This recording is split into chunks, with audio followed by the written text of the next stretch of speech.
Welcome everybody to another round of World of Tanks subscriber replays. My name as always is Maxwell, and today's first video is from the user Arabica.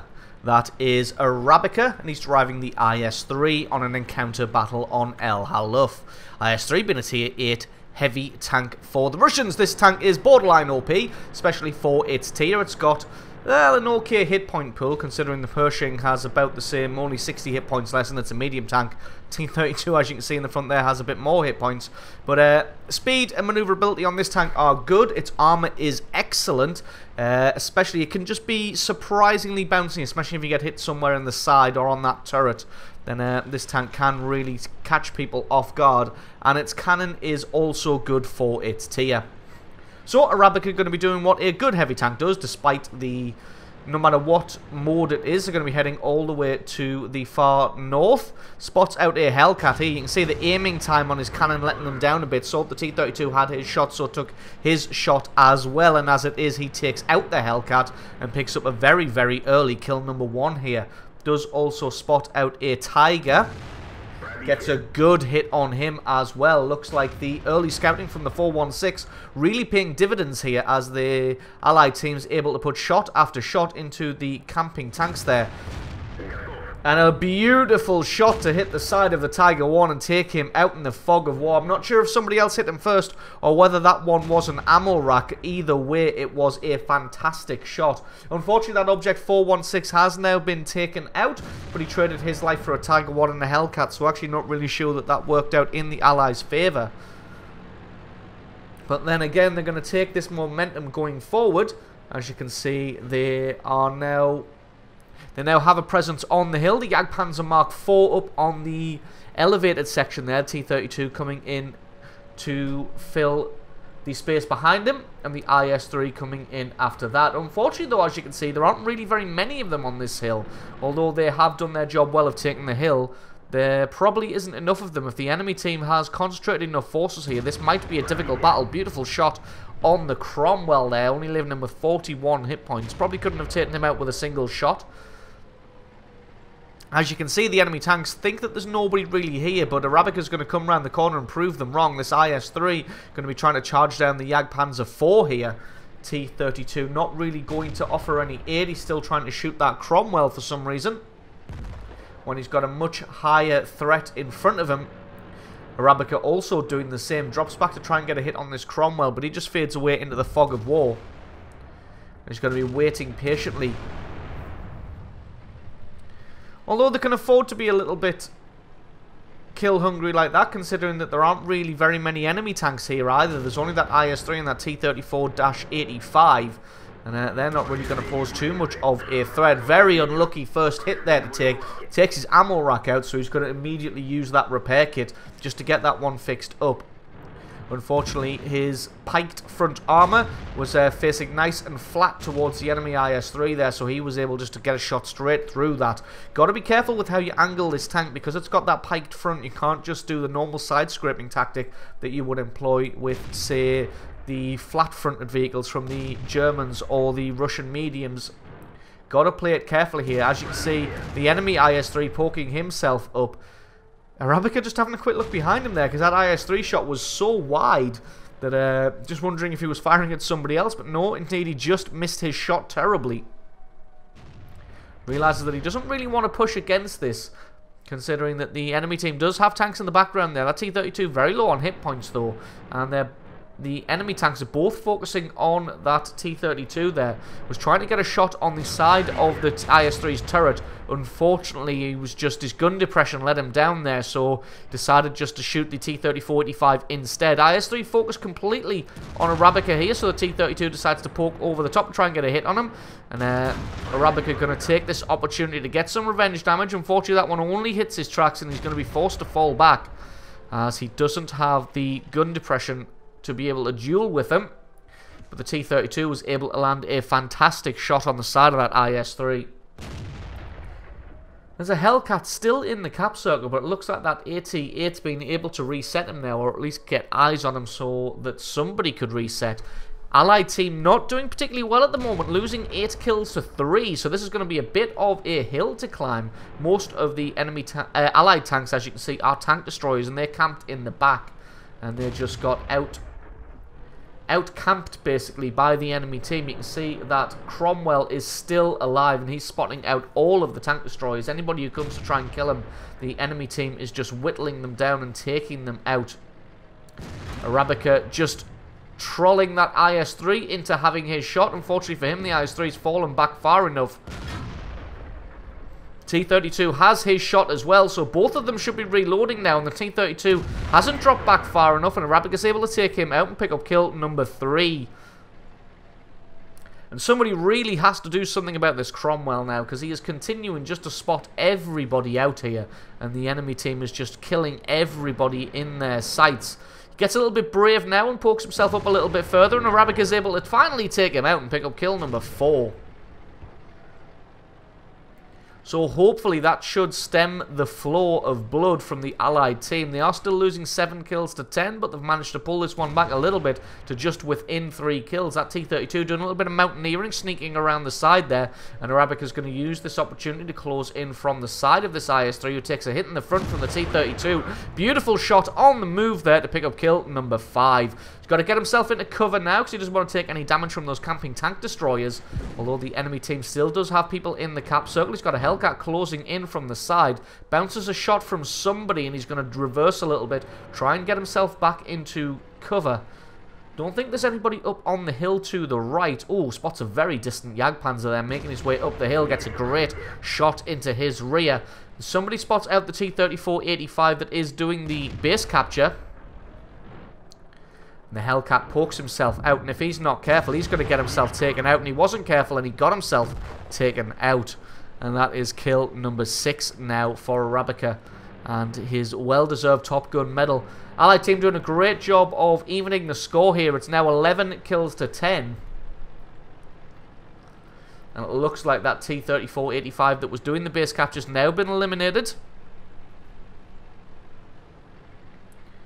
And Arabica going to be heading up the hill here. We're going to speed this one up a little bit so we get back into the action, and then back into the action we are. Arabica finds a Tiger 2. The Tiger 2 hits him but doesn't really do any damage. The bouncy IS-3 just coming into play there. And this Tiger 2 is at a terrible, terrible angle. He's got none of his front armor facing the IS-3 here. So Arabica's just going to use this opportunity to relocate. Looks like there's a Rheinmetall camped out on the ridge in the center here, and if he can get a side shot on him, that's going to remove a big threat from the game.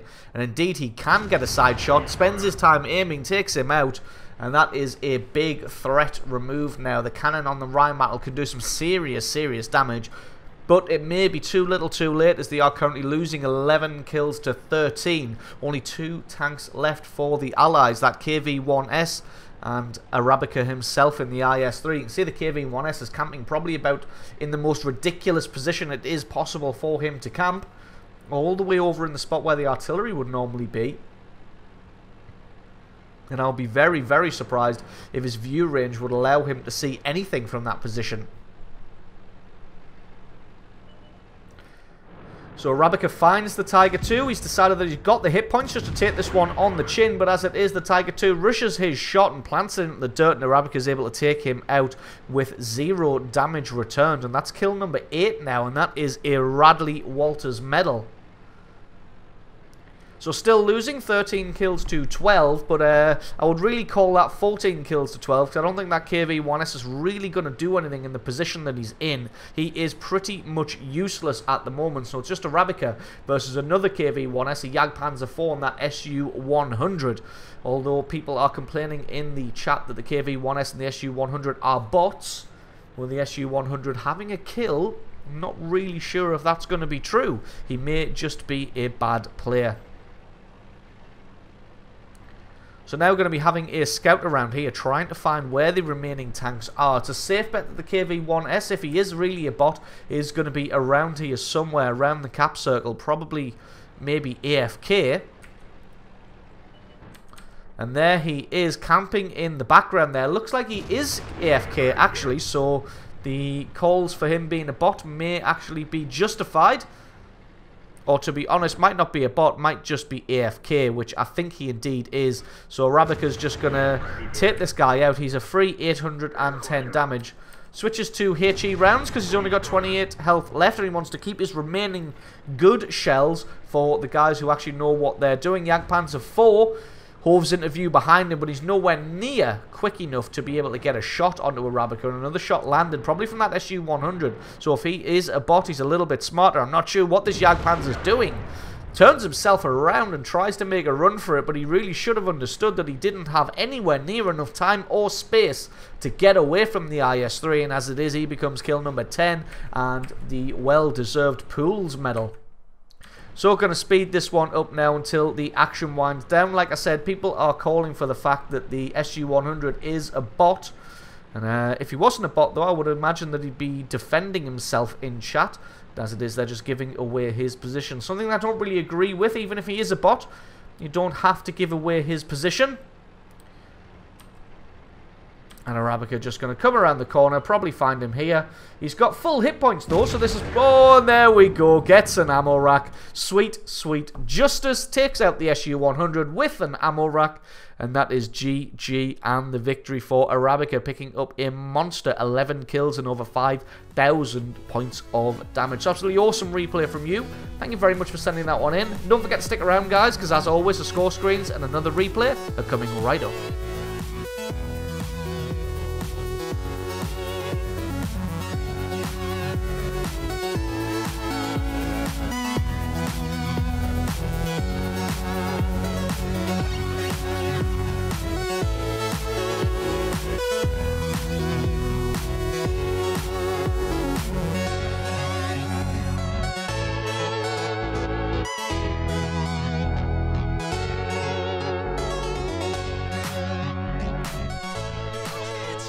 And our second replay of the day is from the user Colonel Cornell.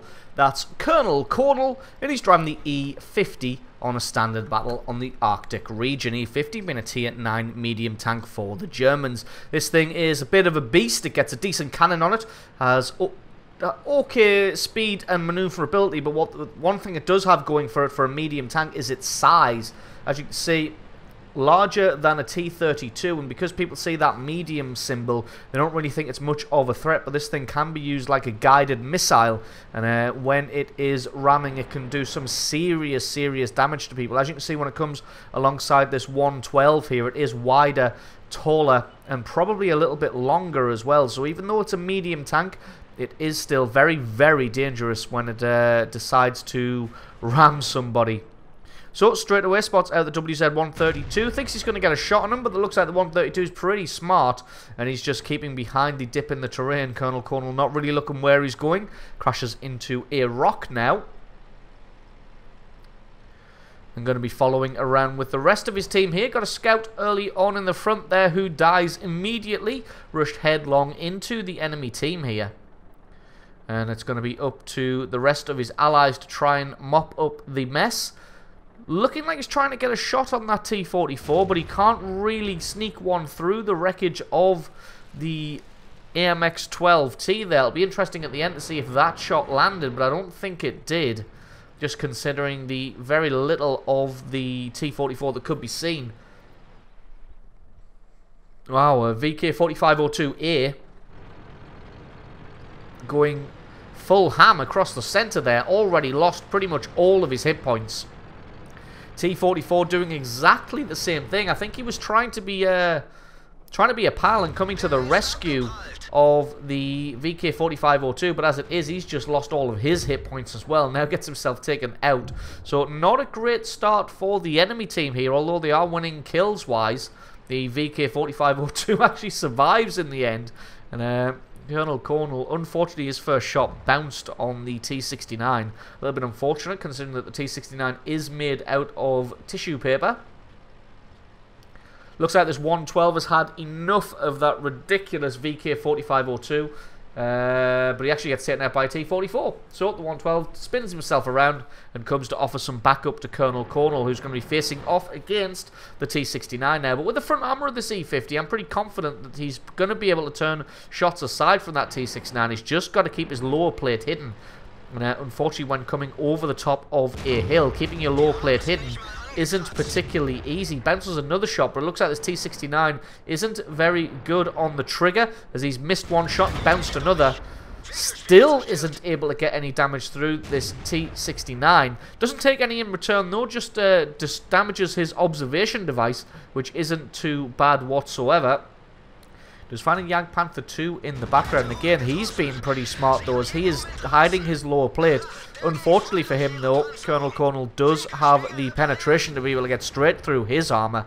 The 112 just decides to go full ham, and realizes that he may have made a bad choice, considering he takes a couple of hits from the T69, and the Jagdpanther 2 has his turn as well. T69 must be reloaded by this point, as he comes around and tries to get another shot on to the 112. And Colonel Cornwall just playing this one carefully. Finds out a T25-2 here. Very, very lucky to get a shot through that, because most of the turret of the T25-2 is gun mantlet, and the gun mantlet is very, very difficult to penetrate. So just playing the waiting game right now. Going to try and lure the enemy tanks into coming over the ridge for them, rather than them going over the ridge themselves.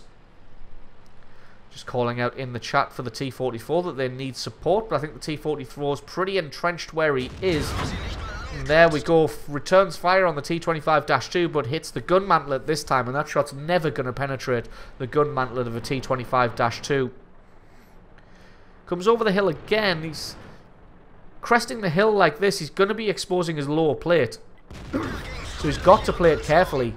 Is able to get a good shot onto the T69. I'm not sure what this 112's doing. He's just turned around and put his rear armor to the T69. The T69 says, yes, please, I will have some of that. But the 112 is able to get away now, and Colonel Cornwall's in a much better position there. Cresting the hill in that position will keep his lower plate hidden from the T69. Bounces a shot from the T25-2. I think that 112's just going around to try and head off the Panther 2 that has appeared in the south there. And the Waffenträger Panzer IV gets himself taken out as well. Colonel Cornwall able to get a shot onto him because he wasn't paying attention. Relied a little bit too much on his allies to hold off the tanks here, which really you shouldn't do. Always keep an eye on what's going on in your rear. This T69 backing off like he's reloading, so that's probably what he's doing. Tries to make a run for it. Colonel Cornwall decides just to let him go. And because really he didn't have the reload speed to be able to get him. As you can see, he's already down off the ridge by the time Colonel Cornwall was loaded. Shot landing close by there. It's not artillery, because there is no artillery in this game. And as you can see here, the little ridge has finally been taken for the Allies, but at what expense? They are losing 6 kills to 11 at the moment. This T-69 is almost certainly reloaded and repositioned. Colonel Cornwall just keeping his tank angled and his lower plate hidden, because one good shot will be enough to take out this T-69. T-69 might be a little bit more confident than he should be, considering Colonel's bounced so many shots on him so far. But I think he's getting a little bit sick now and just decides to go around and take him out. And that's finally taken out that T-69 and picked up his first kill now of the match after doing 2,000 points of damage. Panther 2 quickly falls in the south there as well, and that just leaves that T25-2 somewhere in the area. But as you can see, the southern flank has completely crumbled for the Allied team, and tanks are just dying left and right. Only 3 of them left against 6 tanks on the enemy team. You can see them winning 12 kills to 9, the enemy team that is, and they've only got 1 person in the base capture at the moment. We can almost guarantee that more people are going to be making a beeline. Who is that over there? I think that is the M103. That is indeed the M103, dueling it out in the centre. There's still that T25AT over on the left-hand side. Colonel Cornwall gets a beautiful shot onto him, full speed on the move, but instead... rather than stopping and dueling it out with him, he's making his way to the cap circle, because really got to take these guys out. Gets a lovely shot onto the Black Prince there, but it doesn't look like the Black Prince is actually in the cap circle, so that one's not actually reset here. Gonna be going for the Rheinmetall instead, and gets a lovely shot on the Rheinmetall to reset the cap basically all the way to 0. And that is GG. Just saved the game for the Allied team. Bounces a shot from the T-34. Not surprising with the nice angle of the front plate here. And it's going to take Colonel Cornwall now to try and reset this cap. He's just got to hold them up long enough for the T-44 to arrive. Unfortunately, not able to get a shot through the front armor of the Black Prince there. Black Prince being very, very troll indeed. And in fact, all three of them in the cap circle now. I was going to say only 10 seconds left on the cap, but Colonel Cornwall's able to get a good reset on the Black Prince. He's got to count on the T-44 here. The T-44 needs to get a shot onto the T-34 to reset this one. Gets another hit on the Black Prince. You can see he has high explosive ammunition loaded just because he's trying to hit that Rheinmetall instead. You can see the Black Prince is being smart here. He's trying to block the shots on the Rheinmetall. He's trying to get in front of the Rheinmetall, but the Rheinmetall was having none of it. He decided he wanted to poke out and get damage himself, wanted all the glory, and because of that, he got himself killed. If he just allowed the Black Prince to sit in front of him, that probably they might have been able to finish that base capture. But as it is, the Rheinmetall screwed that one up, got himself killed, and they got the reset. Gets a lovely shot on the T-25 AT, unfortunately. May not be enough as he's got 14 hit points left. Still fires his gun by accident as he's turning. I'm sure the adrenaline is really pumping at the moment as he's only got 150 hit points himself. Oh, very, very close. Doesn't quite land the shot on the T-25 AT, but he's got to think he's got a faster reload, so he's just going to sit, wait this one out, angles himself just in case, takes his shot, takes him out, and that's kill number 3. Just as the T-44 resets the cap again, Colonel Cornwall's got a lovely shot on the side of that T-34, hits him, takes his track out, sets him on fire. One more shot will be enough to take out this T-34. And Colonel Cornwall gets that one, and that's kill number 4. That just leaves a T-30 on the enemy team. Unfortunately for the allies here, you can see the T-44's only got 266 hit points. The E-50 of Colonel Cornwall only 153. Even if they had close to full hit points, this T-30 is able to kick out a huge amount of alpha damage. So, going to have to play this one carefully, as this T-30 is almost certainly going to be camping in and around the cap circle. You can see him telling them in the chat to fight like men. But the decision they're going to make instead is to play this one smart.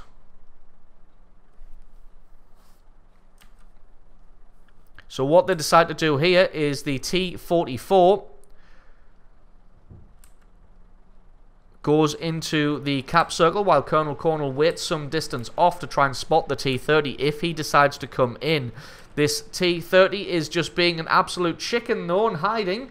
Not really sure what happened there. The T-44 looks like he got reset, so he may have just driven out of the cap circle by accident.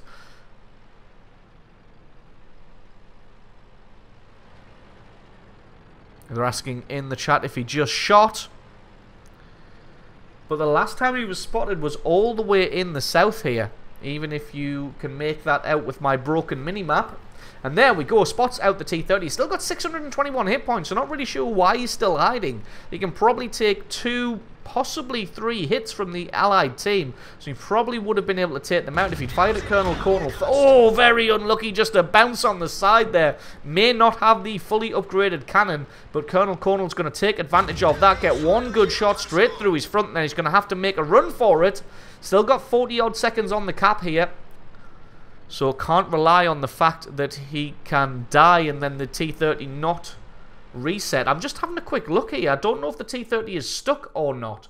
I would have thought he would have been able to make it up this area or at least drive around the front here, but not really. But Colonel Cornwall playing this one very, very smart. He's backing off until he's out of proxy spot range, and then he's going to make his way all the way around the left of the T-30. I'm going to try and surprise him from the left. Gets spotted out a little bit early here. The T-30 does find him, has his shot and bounces that one. Very, very unlucky from the T-30, and Colonel Cornwall's got all the time in the world. Misses his shot as well. Comes in, and now this is anybody's game, but to be honest, it's going to be over regardless of what happens here. The T-30 tries to commit suicide. Colonel Cornwall says, no you don't, takes him out. Kill number 5 and 6,500 points of damage. So absolutely awesome ending to an awesomely well-played game there from Colonel Cornwall in his E-50. So thank you very much for sending that replay in. Don't forget, guys, if you've got yourself a great replay, please send that in to replay@screenreality.com. Link for that is in the description. Just attach the replay file to your email or just send me the link to the What Replay website where I can find it, and I'll definitely have a look at it. So don't forget to leave me a like, stick a comment in the comment section below if you want to join the discussion on these two replays. If you enjoyed this video, found it useful, informative, you liked it, or you learned something, then please consider hitting that subscribe button because there's a lot more World of Tanks content on this channel. So I've been Maxwell, this has been World of Tanks, and I will catch you guys next time.